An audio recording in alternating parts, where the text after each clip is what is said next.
to a barrel roll. Welcome to The Know, I'm Brian. After a long, nasty legal battle, game publisher ZeniMax Media and Facebook have finally settled their dispute over the Oculus Rift. It's over. The long legal nightmare is over. Now, if you haven't been following this, it has been quite the odyssey, to say the least. It all stems from an ongoing war between ZeniMax and Facebook, which of course is the parent company now of Oculus. ZeniMax claimed that the Oculus was built using stolen technology and that one of its former employees, John Carmack, helped to steal its IP to start Oculus. Now, ZeniMax previously asked a judge to even block sales of the Oculus Rift, but the judge sided with Oculus. Now, a jury last year found that Oculus was guilty of copyright infringement and awarded ZeniMax $500 million.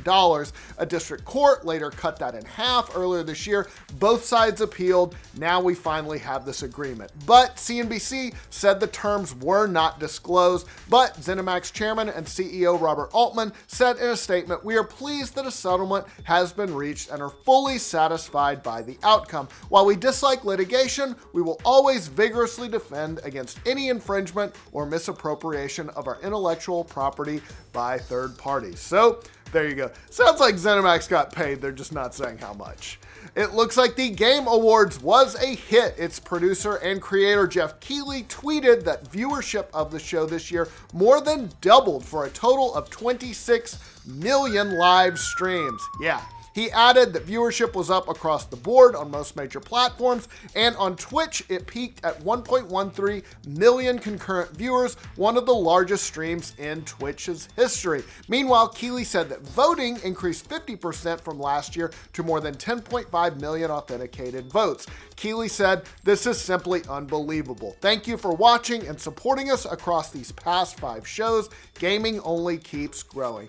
Big congrats to him and everybody else involved in putting on that show. They did a great job, so good for you guys.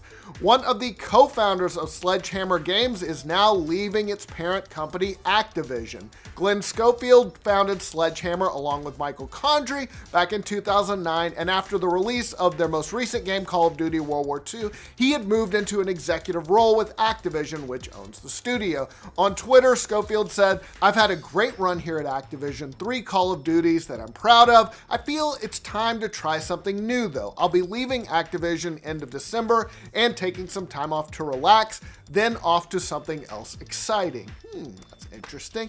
In an interview with GameSpot, Schofield added, "I'm seriously am going to take my time finding my next gig, make sure it's exactly what I want to do. I still have a couple good games in me."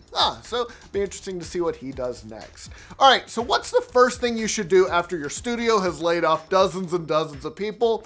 Well, announce a new game, of course. Totally makes sense. Massively OP reported that they've gotten emails from the folks at Daybreak Games saying to join them Thursday morning for a special first look live stream event for a new Daybreak game. Well, that's something, because recently they just laid off 60 to 70 people. No word yet on what this game is. The team that got laid off was reportedly working on a top secret project with a big IP.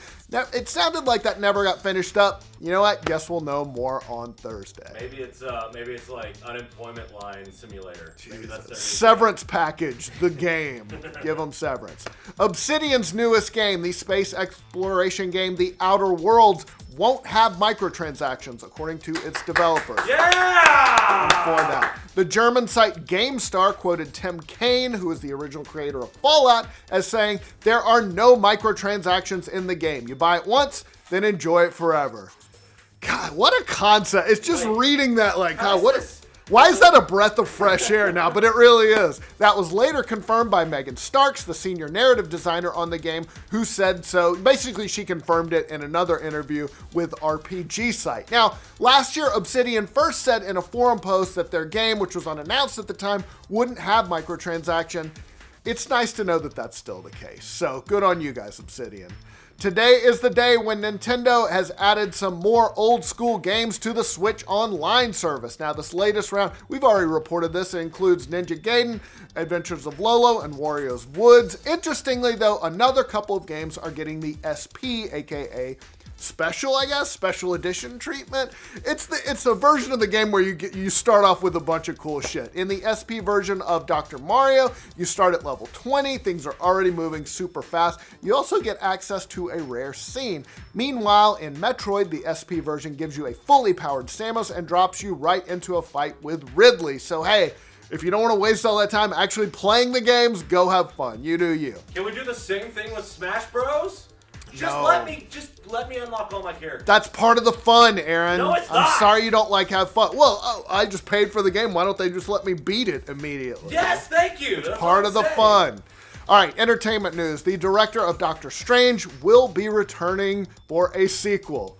No spoilers there. The Hollywood Reporter says that Scott Derrickson, who directed and co-wrote the 2016 movie, has agreed to a deal that would have him return to direct a sequel. There's no script yet. They're reportedly searching for a writer. Meanwhile, Benedict Cumberbatch, of course, will return as Doctor Strange. So will Benedict Wong, who played Wong. Rachel McAdams is apparently likely to return as well. Pretty impressive considering that Doctor Strange has currently been snapped out of existence. See, that's the problem with these kind of stories. They end up kind of spoiling the next Avengers movie. Oh well.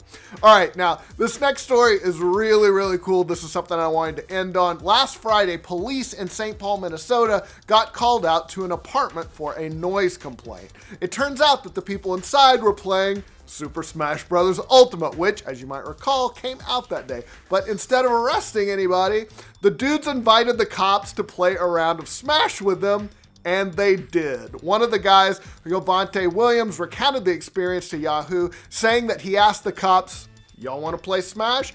And two of them literally raised their hand and walked up. They're like, "How do you jump?" So I assume they taught him how to jump. Of course, he posted some pictures of it all on Facebook. Very cool. Just a nice example of video games bringing people together. All right, that is all the news we've got for you today on this Wednesday. Let us know what you think about all these stories down in the comments below. And for all your news from every corner of the internet, you know what to do. Like this video, subscribe to The Know, hit us up on our website, theknow.tv.